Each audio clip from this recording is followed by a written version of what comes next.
ചെറിയ കുട്ടികൾ മുതൽ വലിയ ആൾക്കാർ വരെ ആകാശത്തിലൂടെ വിമാനം പോകുമ്പോൾ ഒന്ന് നോക്കൂല്ലേ. നമ്മൾ അധികം ആൾക്കാരും ചെറുപ്പത്തിൽ വിചാരിച്ചിരുന്നത് ദുബായ് ആകാശത്താണെന്നല്ലേ. അതൊക്കെ ഒരു കാലം. ഞാനിപ്പോൾ ഒരു യാത്ര പോവാണ്, ഭൂമിയിൽ തന്നെ ഏറ്റവും മനോഹരമായ ഒരു താഴ്വരയിലേക്ക്. അതെ, കാശ്മീരി താഴ്വരയിലേക്ക്. കാലിക്കറ്റ് ഇൻ്റർനാഷണൽ എയർപോർട്ടിൽ നിന്നാണ് നമ്മൾ യാത്ര ആരംഭിക്കുന്നത്. ഈ വിമാനം പൊങ്ങുമ്പോഴും ഇറങ്ങുമ്പോഴൊക്കെ വല്ലാത്തൊരു ഫീലാണ്. എനിക്ക് ഏറ്റവും ഇഷ്ടം വിമാനം പൊങ്ങുമ്പോഴുള്ള ആ ഒരു എക്സൈറ്റ്മെൻ്റ് ആണ്.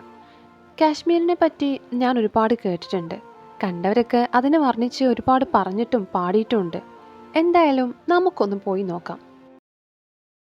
ഞാൻ എന്തായാലും ഒന്ന് മയങ്ങാമെന്ന് വിചാരിച്ചു. പ്രത്യേകിച്ച് പണിയൊന്നുമില്ലല്ലോ. കുറച്ച് നേരം ഫ്ലൈറ്റിൽ തന്നെ ഇരിക്കേണ്ടതുണ്ട്.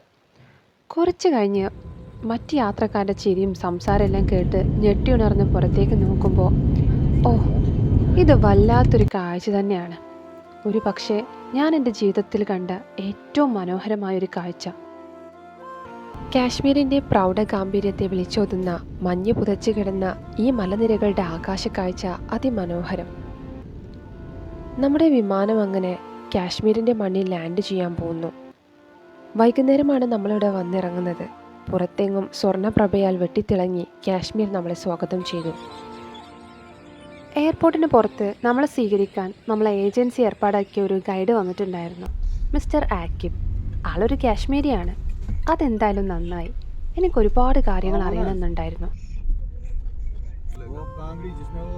നമ്മളങ്ങനെ കാശ്മീരിലെ ഓരോ സ്ഥലവും കണ്ടു തുടങ്ങി. എന്തൊരു ഭംഗിയാണല്ലേ ഓരോ സ്ഥലത്തിനും. നമ്മൾ ഡിസംബറിലാണ് കാശ്മീരിലെത്തുന്നത്. പുറത്ത് നല്ല വെയിലുണ്ടെങ്കിലും അപാരമായ തണുപ്പാണ്. എനിക്ക് പൊതുവെ തണുപ്പ് അത്ര പറ്റില്ല.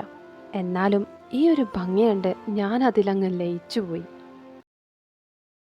ഇതാണ് കാശ്മീരിൽ നമ്മൾ സ്റ്റേ ചെയ്തിരുന്ന ഹോട്ടൽ.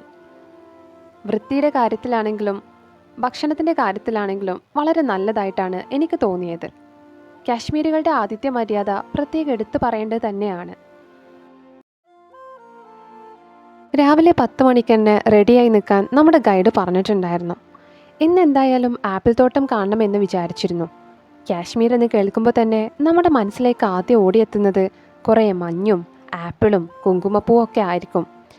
എന്നാൽ നമ്മൾ എത്തിയപ്പോഴേക്ക് ആപ്പിളിൻ്റെ വിളവെടുപ്പ് കാലമൊക്കെ കഴിഞ്ഞിരുന്നു. എന്നാലും കാശ്മീർ നമ്മളെ നിരാശരാക്കിയില്ല. നമ്മുടെ ഒരു ആഗ്രഹത്തിന് അവിടെ ഇവിടെയൊക്കെ ആയിട്ട് ആപ്പിൾ വിളഞ്ഞു നിൽക്കുന്നത് കണ്ടു.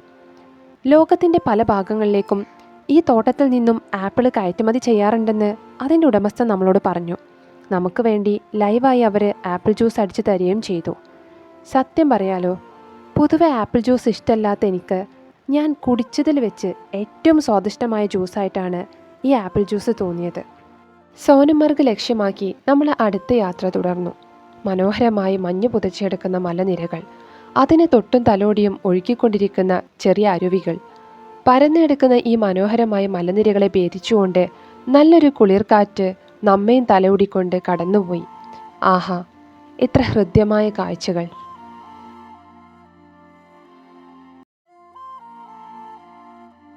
നമ്മളങ്ങനെ സോനാമർഗിൻ്റെ താഴ്ഭാഗത്തെത്തി. ഇനിയുള്ള യാത്ര കുതിരപ്പുറത്താണ്.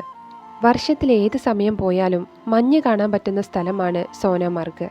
അവിടെ ലക്ഷ്യമാക്കിയാണ് ഇനി നമ്മൾ നീങ്ങുന്നത്. മഞ്ഞ് തേടിയുള്ള യാത്ര.